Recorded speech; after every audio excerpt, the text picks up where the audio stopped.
자, 오늘은 첫 번째 토픽으로 미국 주류 언론사들의 보도 성향에 대해서 여러분들하고 대화를 하려고 합니다. 주류 언론사라고 하면 영어로는 메인스트림 미디어라고 얘기를 하죠. 그래서 약자로 줄여서 MSM이라고도 요즘에 많이 얘기하는데, 이 메인스트림 미디어의 미디어를 우리 한국어로는 이제 언론이다 이렇게 번역을 합니다. 근데 이 미디어라는 것은 사실은 그 어원이 라틴어의 미디움에서 온 것입니다. 미디움이라고 하는 것은 그 중간을 얘기하는 거죠. 가운데, 중간 매체. 그래서 옛날에 쉽게 얘기를 해서 저쪽 동네에 뭐 무슨 일이 막 일어나는데 우리들은 이쪽 동네에 사는 거죠. 멀리 떨어져서. 그러니까 저쪽 동네에서 무슨 일이 일어나지 모르는데 여기 이제 왔다 갔다 하는 사람이 거기 가서 그걸 보고, 일어나는 사건을 보고 이쪽 우리 사는 동네에 와서 얘기를 해줍니다. 그러면 이 사람이 중간에서 왔다 갔다 하면서 이걸 중간에서 보고 와서 얘기해 준 사람이니까 이 사람이 미디움이 되는 거죠. 미디움. 그죠?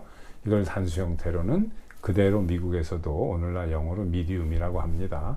단지 이제 복수 형태로 쓸 때 미디어라고 하는데, 이 미디어라는 것은 회사, 기관을 얘기합니다. 복수 형태로. 예를 들어서 한국으로 얘기하면 뭐 동아일보, 조선일보 이런 식으로, 또 방송은 뭐 KBS, SBS 이런 식으로 그 기관, 언론 기관을 얘기하죠. 미디어.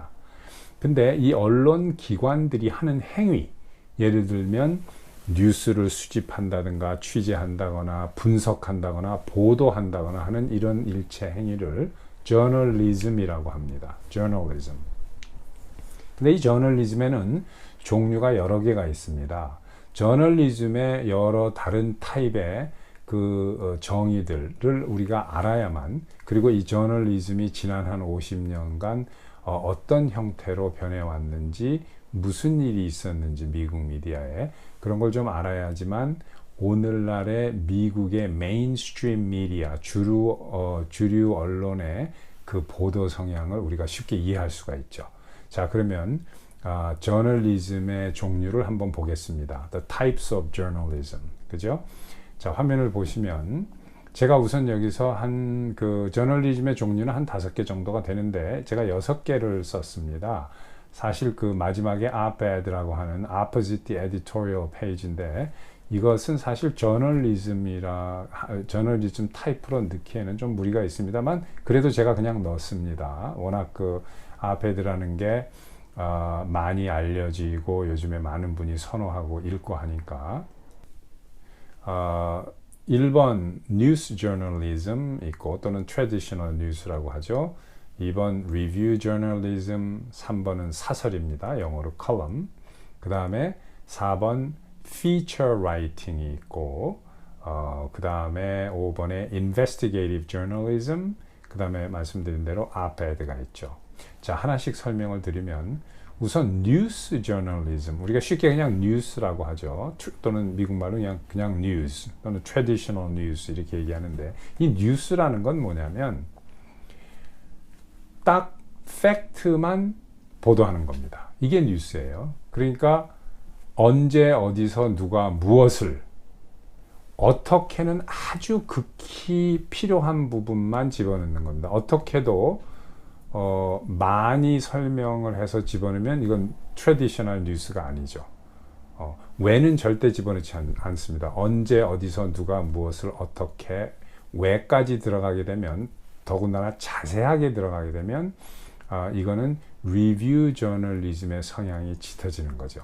그래서 원래 트래디셔널 저널리즘은 팩트만 딱 보도를 하는 겁니다. 쉽게 얘기하면 어젯밤 맨하탄 시내 23가와 뭐 6th Avenue 사이에서 교통사고가 있었다. 버스 한 대와 택시 한 대가 부딪혔는데 뭐 2명이 죽고 뭐 4명이 중경상을 입었다까지.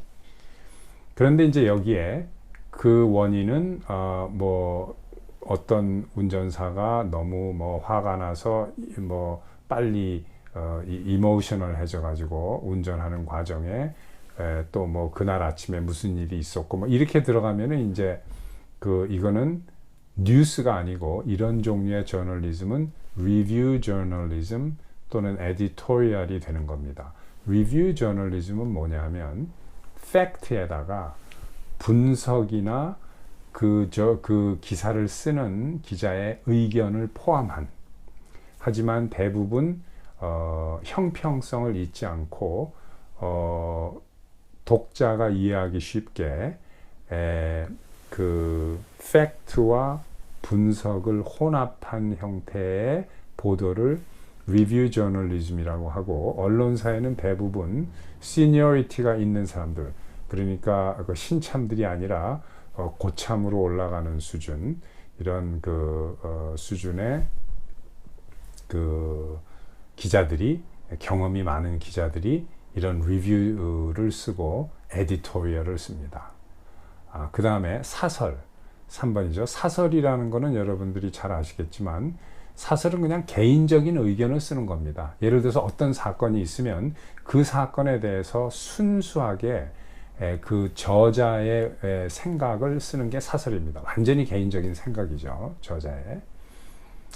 그 다음에 4번에 feature writing이라는 게 있는데, feature writing은 저널리즘의 한 종류로서 아주 디테일하고 세밀하고 아주 작은 것까지도 아주 섬세한 부분도 자세하게 쓰는 걸 보고 feature writing이라고 합니다. 이것도 뭐 일종의 인기가 있는 그 저널리즘 중에 하나죠. 그러나 이거는 절대로 그 뉴스는 아니죠. 트래디셔널 뉴스는 아닙니다. 그 다음에 또 하나의 다른 저널리즘은 investigative journalism이라는 게 있죠. investigative journalism은 기사를 쓰는 기자가 오랜 기간 동안에 수사하듯이, 형사가 탐정이 수사를 하듯이 깊이 있게 파헤치는 겁니다. 어떤 사건이나 이런 것을. 그래서 그 동기부터 모든 전말을 형사가 수사하듯이 해서 보도하는 저널리즘을 investigative journalism이라고 하죠. 6번째로 아페드가 무엇이고 왜 우리가 과거에는 아페드를 잘 몰랐는데 요즘에 아페드가 인기가 있는가에 대해서 설명을 드리겠습니다. 우선 아페드라는 것은 요즘에는 우리가 디지털 신문을 많이 보니까 신문이나 그 기사 내용 또 에디토리얼 같은 것도 컴퓨터 스크린이나 그냥 전화 스크린에서 보는 경우가 많죠. 하지만 과거에 종이 신문을 보던 시절에는, 지금도 뭐 종이 신문을 보는 분들이 많이 있지만, 이제 일면에 기사가 나오죠. 그리고 몇 페이지를 쭉 넘기다 보면 그 사건이나 기사에 대한 분석이나 의견 또는 뭐 사설 이런 것들이 이제 나오게 됩니다. 그럼 이러한 그 분석과 그 의견과 설명을 하는 페이지를 editorial 페이지라고 합니다. 또는 reviews 페이지라고도 하고 하는데, 이 editorial 페이지에 이런 그 사건 설명에 대한 분석과 의견들이 쭉 나오면 그 반대쪽 페이지에 이러한 에디토리얼에 대한 반박이나 평가를 하는 글들이 실리죠.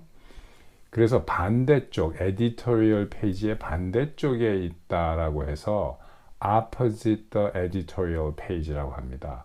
그때 opposite의 앞 글자 2개 OP와 editorial의 첫 글자 2개 ED를 잘라 붙여서 합성한 게 아페드입니다. 이게 아페드고, 그럼 왜 아페드가 인기가 이렇게 올라갔느냐? 한 5년 전, 10여 년 전부터. 그 이유는 1970년대 이후로 미국의 그 전통적인 뉴스가 조금씩 이 에디토리얼화 되면서 전통적인 뉴스가 쭉 한 50년 동안 오면서 이제는 거의 다 없어지다시피 했죠. 그러니까 옛날에는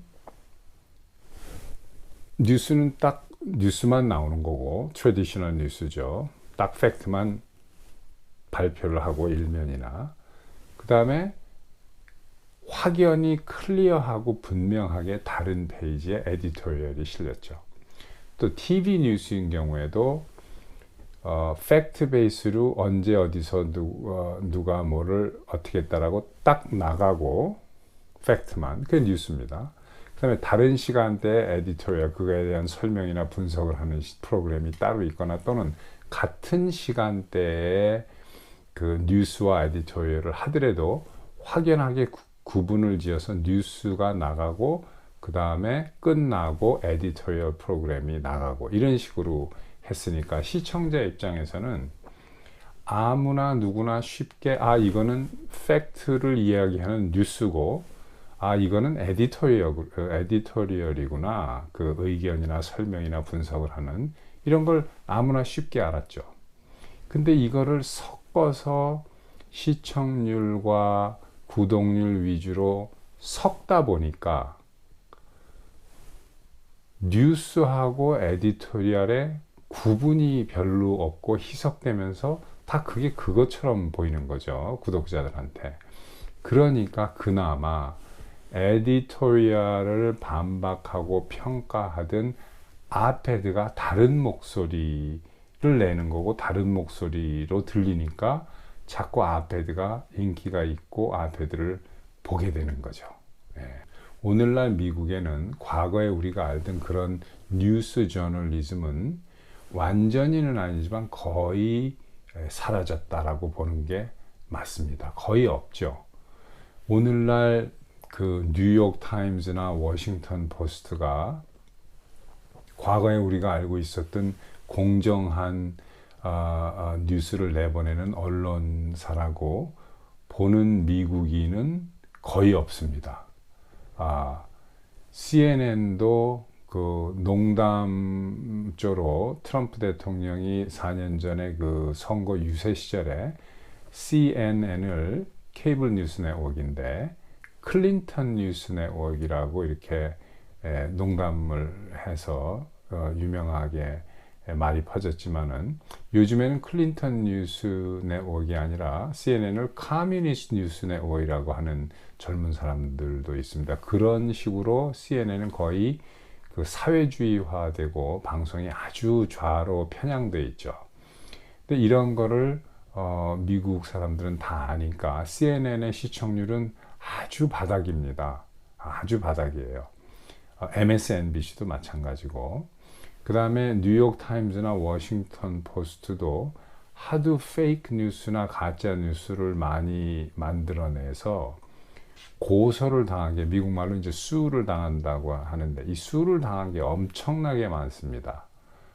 그래서 뭐 학생한테 수를 당해서 엄청난 돈을 배상을 하고, 최근에는 리버티 유니버시티에서 또 수를 했고, 뭐 거기에 코로나하고 관련된 그 몇몇 학교 관계자들하고 인터뷰한 내용을 왜곡해 가지고 보도를 해서 학교가 수를 했어요. 그 다음에 뭐 이루 말할 수 없습니다. 특히 뉴욕 타임즈는. 워싱턴 포스트는 약간 덜한데 거기도 좌파 성향이 많고, 뉴욕 타임즈는 뭐 오너가 많이 바뀌었어요. 그동안에 그 멕시코의 재벌이 뉴욕 타임즈를 사서 그 히스패닉이라든가 뭐 그쪽의 이민 관계 쪽을 막 편파적으로 이제 보도하게 했고, 요즘에는 이제 아마존이 뉴욕 타임즈를 샀는데, 아마존도 그 제프 베조스라든가 또 뭐 그 이외에 그 IT 회사들, 페이스북, 뭐 트위터, 유튜브, 이런 구글, 이런 회사들도 그 리버럴한 성향이 크죠.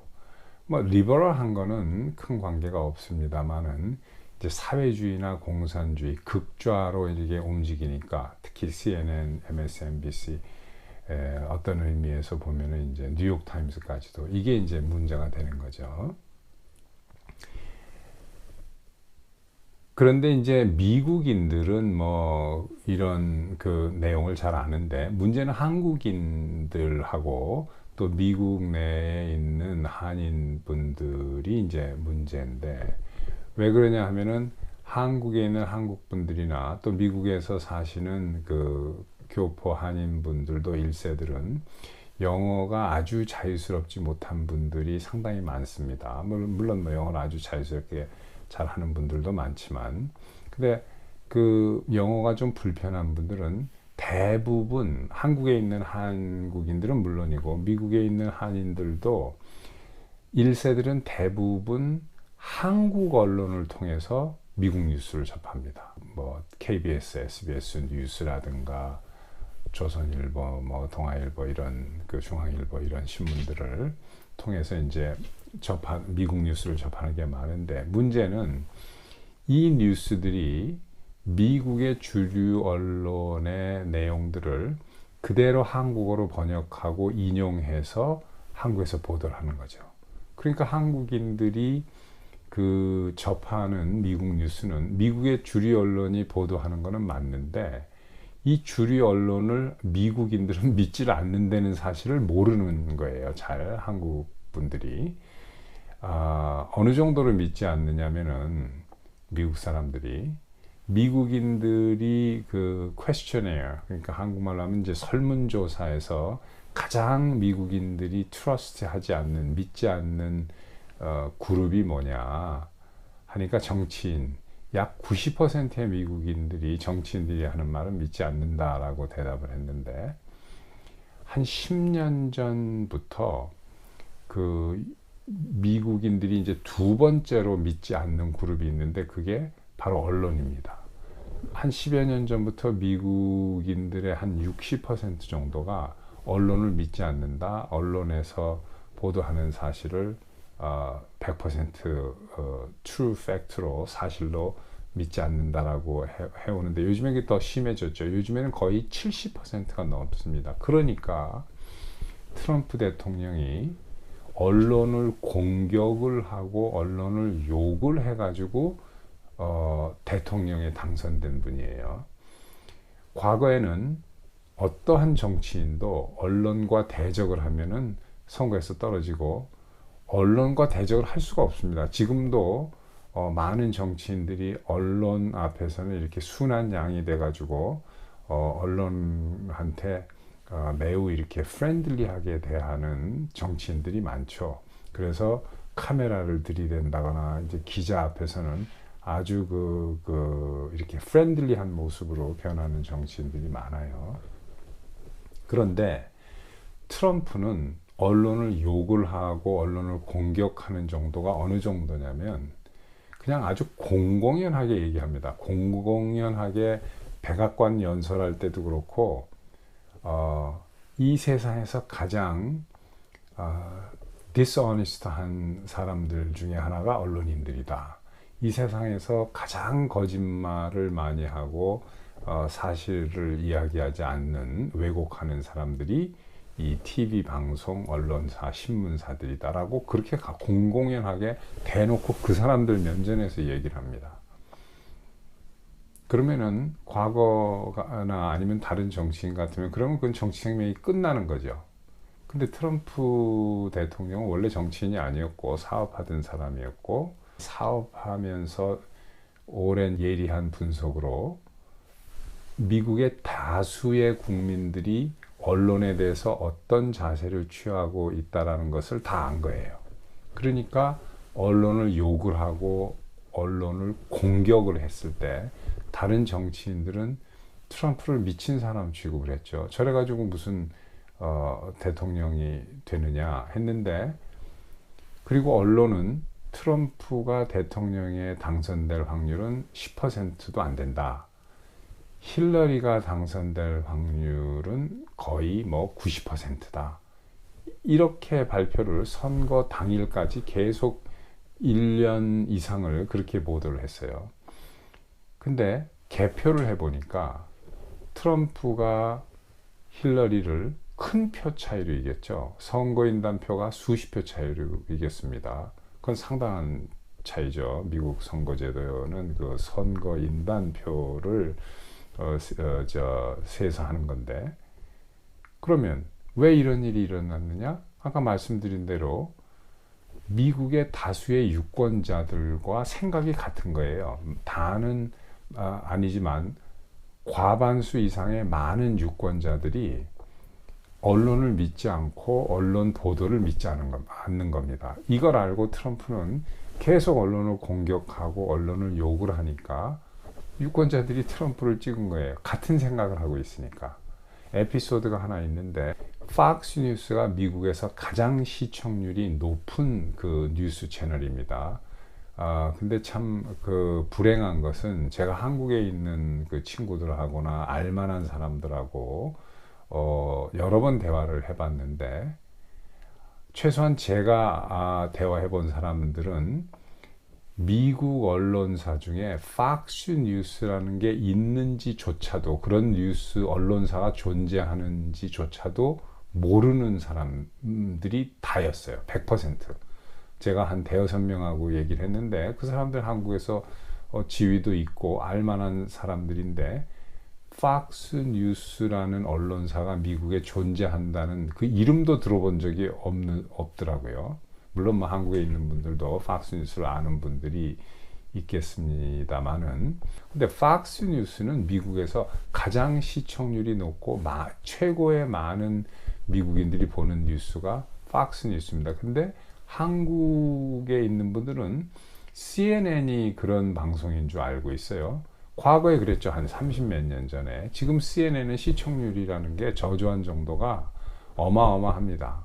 잘 보지 않고, 그리고 너무 좌편향이 돼 있어서 커뮤니스트 뉴스 네트워크라고 별명이 붙을 정도로 그 정도입니다. 근데 이런 것들을 여기 나와 있는 특파원들이나 이런 사람들이 그대로 번역을 해서 인용을 해가지고 나가니까 한국은 미국의 어떤 편파적인 사회주의나 아주 극으로 좌편향이 돼 있는 그 언론이 보도하는 것만 한국 국민들은 보고 있는 거죠.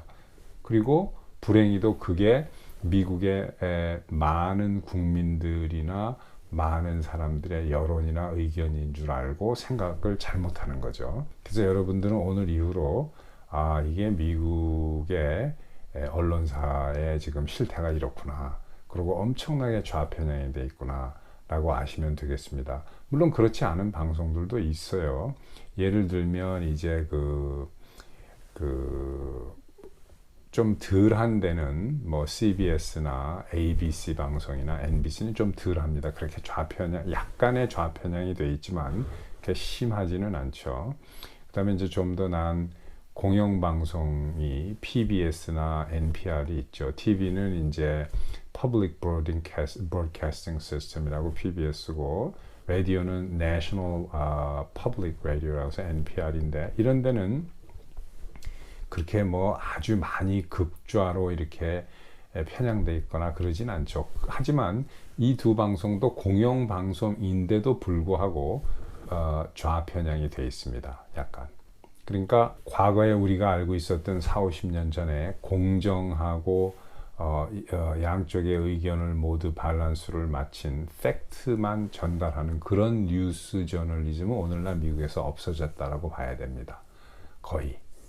뭐 다 없어진 건 아니지만 거의 없어졌다고 봐야 되죠. 미네소타에서 그 흑인 그 용의자가 백인 경찰한테 그 죽임을 당한 사건이 있었어요. 조지 플로이드라고. 근데 이 사건으로 인해서 흑인들이 이제 데모를 하고 하는데, 그 엔티파라는 그 파시스트 그룹하고 블랙 라이브즈 매터라는 이제 흑인 인권 운동하는 그룹하고 합쳐져 가지고 평화스러운 데모를 한 것도 약간은 있습니다. 처음에 보스턴이나 뭐 이런 데서. 근데 거의 대부분이 폭력적으로 폭도로 변했어요. 그래서 뭐 가게에 불을 지르고 약탈을 하고, 비즈니스에서 뭐 부시고 들어와서 뭐 스포츠용품 나이키 같은 거 훔쳐가고, 이 흑인 운동을 막 하는데, 이게 뭐 너무 그 폭력적으로 변해서 그 경찰을 뭐 총으로 쏴 죽이고 경찰이 사망하는 사건이 있었어요. 지나가는 어린애가 총 맞아서 죽는 일도 있고, 뭐 계속 이게 되는데, CNN이나 이런 그 주류 미국의 언론들이 그런 걸 방송을 하질 않아요. 그리고 뭐 조금 나오고 CBS 뭐 이런데 NBC에서, CNN은 거의 그런 거를 보도를 안 합니다. 그리고 뭐라고 보도를 하냐면 이렇게 보도를 해요. A largely peaceful protest라고 이렇게 얘기합니다. Largely peaceful protest. 대체적으로 평화스러운 그 데모, 대체적으로 평화스러운 그 시위를 하는데 트럼프가 연방 그 무력이나 뭐 군까지 동원해서 이걸 저지하려고 한다. 뭐 한 적은 없죠. 이 포틀랜드 같은 경우에는 이제 연방 경찰하고 마샬을 보내서 했지만 이런 식으로 아주 뭐 편파적인 정도가 아니라 거의 뭐 페이크 뉴스죠, 그야말로. 그런데 그 다른 방송사들은 좀 나은데도 거기도 편파적인 거는 사실입니다. 이런 그 블랙 라이브즈 매터라든가 뭐 이 안티파들이 폭력적인 건 잘 뉴스에 안 내보내고 트럼프 대통령이 그런 것을 폭력을 진압하려고 하는 거는 아주 크게 확대해서 이렇게 보도를 하죠. 그러니까 이제 이게 편파적인 방송인데 트럼프를 언론이 다 싫어하죠. 왜냐? 언론을 계속 공격하니까. 그런데 왜 그러면 이 아까도 말씀드렸지만 대통령의 큰 표 차이로 선거에서 당선이 돼서 현직 대통령이고 또 얼마 안 있으면 있을 11월 달에도 언론은 뭐 조 바이든이 조금 앞선다는 식으로 이렇게 보도를 합니다. 근데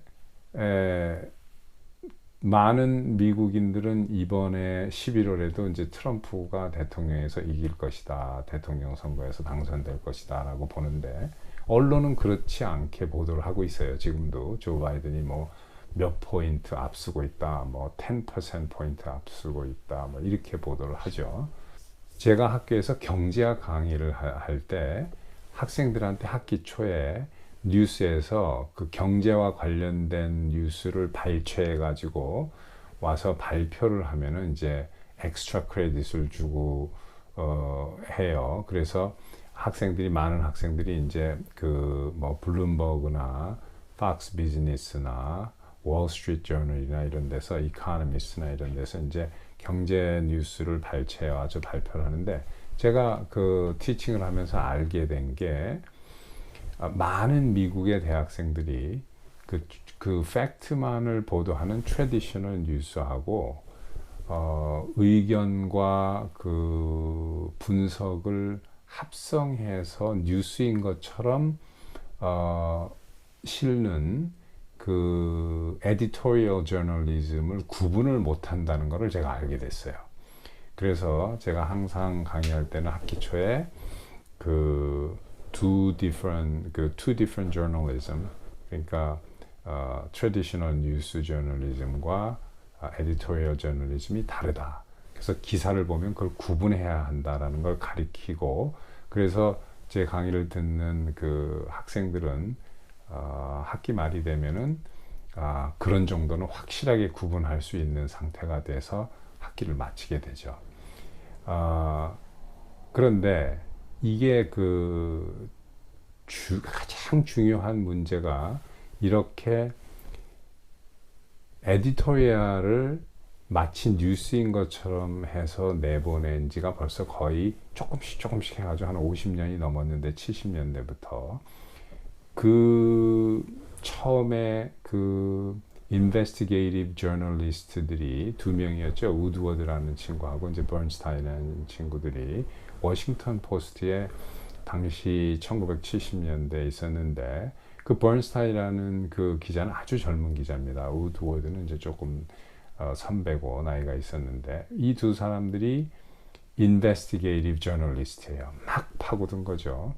그래서 결국은 닉슨 대통령이 하야하는 일까지 이제 벌어졌는데 많은 사람들은 닉슨 대통령이 뭐를 엄청나게 큰 잘못을 한 걸로 이렇게 알고 있어요. 근데 그렇지 않습니다. 그 워터게이트 사건이라는 거는 워터게이트 빌딩에 그 민주당 본부가 있었는데 거기에 공화당의 닉슨 재선위원회 팀의 몇 명이 워터게이트 빌딩에 있는 민주당 당사에 밤에 몰래 들어가다가 걸린 거예요.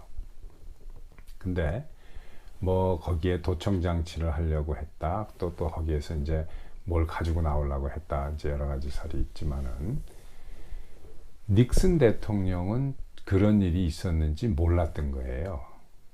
전혀 몰랐던 거고 개입이 안 됐는데 이 워싱턴 포스트의 기자들은 닉슨 대통령이 알는 거는 물론이었고 관련돼서 시켰을 수도 있자. 또 최소한 뭐 시키진 않았지만 알고 있었을 것이다. 이렇게 생각을 하고 막 파고든 거죠. 근데 그건 다 밝혀진 사실이지만 닉슨 대통령은 전혀 모르는 일이었습니다. 처음에. 단 그 밑에 재선위원회에 있는 사람들이 이를 꾸민 거예요. 근데 물론 닉슨 대통령도 나중에는 알게 됐죠. 근데 문제가 뭐냐면 닉슨 대통령이 알게 됐을 때 국민들한테 이런 일이 있었다. 이건 불미스러운 일이고 옳지 않다라고 얘기를 했으면 되는데 닉슨 대통령이 그 보고를 받고 그런 일이 있었다는 걸 알게 됐을 때 그 다음에 이 일을 덮으려고 한 거예요. 그런데 덮어지는 게 아니라 이 인베스티게이티브 저널리스트들이 워싱턴 포스트 기자들이 막 파고들어서 결국은 닉슨 대통령이 알게 된 다음에 이 사건을 은폐하려고 덮으려고 했었다라는 사실을 신문에 낸 거죠. 그거예요. 이 닉슨 대통령이 그래서 그 하원에서 이제 임피치를 했죠. 임피치라는 건 이제 한국말로 탄핵인데 하원에서 탄핵을 하고 상원이 미국의 그 탄핵 제도는 하원이 탄핵한 걸 상원이 컨펌을 하면은 이제 대통령이 그만둬야 되는 거죠. 그런데 이제 하원에서 그 탄핵을 했고 상원에서는 하지 않았는데 그 전에 닉슨 대통령이 하야를 했죠. 그러니까 70년대 미국의 그 대통령 닉슨 대통령의 그 도덕적인 그 수준이 얼마나 높은가 그런 거는 이제 그것만 봐도 알 수가 있죠. 자기 밑에 그 재선위원회의 그 어떤 사람들이 꾸민 일을 덮어주려고 하다가 그 사실이 신문에 공개되니까 대통령이 책임지고 하야한 거죠. 그러니까 무슨 엄청나게 큰 범죄를 저지른 거로 생각하는 건 잘못된 겁니다. 워터게이트의 그 닉슨 대통령이 물론 뭐 공화당 측은 그 재선위원회 사람들은 큰 잘못을 했죠. 그렇지만 닉슨 대통령은 개인적으로 뭐 한 게 없죠. 그냥 덮으려고 한 게 이제 죄가 된 거죠. 나중에 그리고 본인이 하야했고. 근데 그로부터 한 20년, 3, 4년 후에는 그 반대로 민주당 대통령이 빌 클린턴 대통령이라고 이 사람은 어마어마하게 큰 잘못을 했죠. 그러면서도 잘 빠져나갔어요.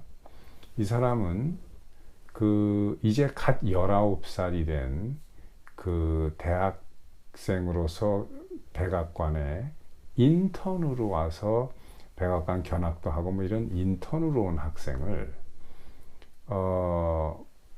데리다가 국왕 선교를 시키고 이제 이런 일을 했죠. 그 관계가 오래 갔어요. 한 2년 정도, 1년 이상 갔습니다. 아마 93년도쯤 되는 것 같은데. 근데 이게 이제 발각이 되니까 클린턴이 거짓말을 했죠. 나는 성관계를 가진 적이 없다. 그다음 나중에 증명이 되고 이제 이 모니카 루빈스키라는 그 학생이 얘기를 하고 이렇게 되니까 뭐라고 하고 궤변을 하고 빠져나갔느냐면은 성교의 정의가 뭐냐, 섹슈얼 릴레이션십의 정의가 뭐냐, 그거는 자기는 성기와 성기의 결합을 성교로 보는데 그런 일은 없었기 때문에 거짓말을 한 게 아니라 definition, 정의상으로 sexual relationship이 성립되지 않는 것이다라고 이런 궤변을 늘어놓고 빠져나갔어요. 하야하지도 않고 이제 그런 그 도덕적으로 너무 다르죠. 시대적으로도 몇십 년 후지만 개인적으로도 도덕의 기준이 이제 두 사람이 많이 다르죠. 그런데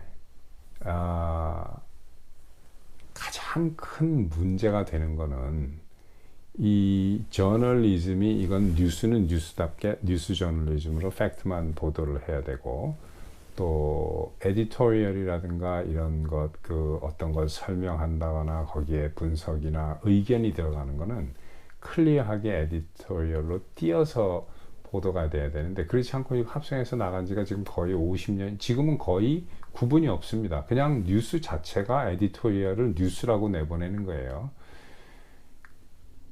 한국은 더 심하죠. 한국은 제가 몇 년 전에 한국에 갈 일이 있어서 갔는데 마침 그때 큰 사건이 일어나서 그 뉴스를 그 하는 걸 제가 봤어요. 그 사건이 일어났을 때 앵커가 막 얘기를 하면서 울컥하면서 그 감정을 보이는 거예요. 눈물을 보이듯이. 그래서 제가 그걸 보고 한국의 미디어는 완전히 그 망가질 대로 망가졌구나 하는 걸 느꼈는데 그 한국에서는 제가 들으니까 많은 사람들한테 인기가 있다고 그래요. 그 뉴스 프로그램이 감정, 개인의 그 이모션까지 실어서 내보내는 걸로 뭐 더 그건 말할 수 없이 타락했더라고요.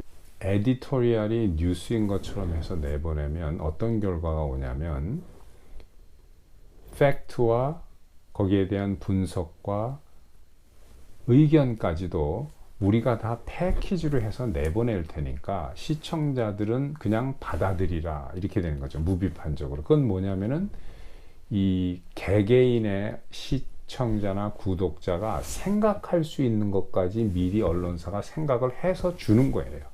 그렇게 되다 보면 뭐냐면 구독자나 시청자는 자기의 의견이 없고 무비판적으로 그 구독자나 시청자들이 두뇌에서 해야 할 일을 언론사가 해서 준 거를 그냥 받는 거죠. 일방적으로. 기계적이 되는 거예요. 사람이. 이게 문제인 겁니다. 이게 아주 큰 문제가 되는 거죠. 그렇게 되면 국민들이 언론에 의해서 통제받고 조절되고 컨트롤 당하는 그런 양상이 나타나게 되는 거죠. 결국은 우리의 머리까지도 미디어가 컨트롤하게 되는 이러한 세상으로 될 수 있다. 다행히도 미국은 많은 국민들이 많은 시청자나 구독자들이 그 주류 언론의 보도를 이렇게 100% 믿질 않죠. 거의 한 뭐 과반수가 훨씬 넘는 퍼센티지가 그 주류 언론의 내용을 그대로 받아들이지 않습니다. 뭐 60-70% 정도 된다고 해요. 지난 그 몇 년 동안에 계속 그 통계를 보면. 그렇지만 뭐 틀림없이 과반수 이상은 넘습니다. 그러니까 미디어를 공격하고 욕하고 하는 그런 후보가 뭐 당당히 대통령에 당선이 됐고 당연히 올 이제 11월에도 또 재선이 될 게 확실시 된다라고 보는 거죠. 오늘 제 동영상을 보시고 미국의 그 주류 언론 메인스트림 미디어가 어떤 성향으로 보도를 하고 어떤 행태로 저널리즘이 지난 한 50년간 변화해 왔으며 오늘날의 미국인들은 그 미국 메인스트림 미디어의 그 보도를 과거 한 40-50년 전 같이 그대로 액면 그대로 받아들이지 않고 많은 부분을 믿지 않거나 걸러서 듣는다는 것을 아셨을 겁니다. 도움이 되셨으면 좋겠고요. 또 찾아뵙겠습니다.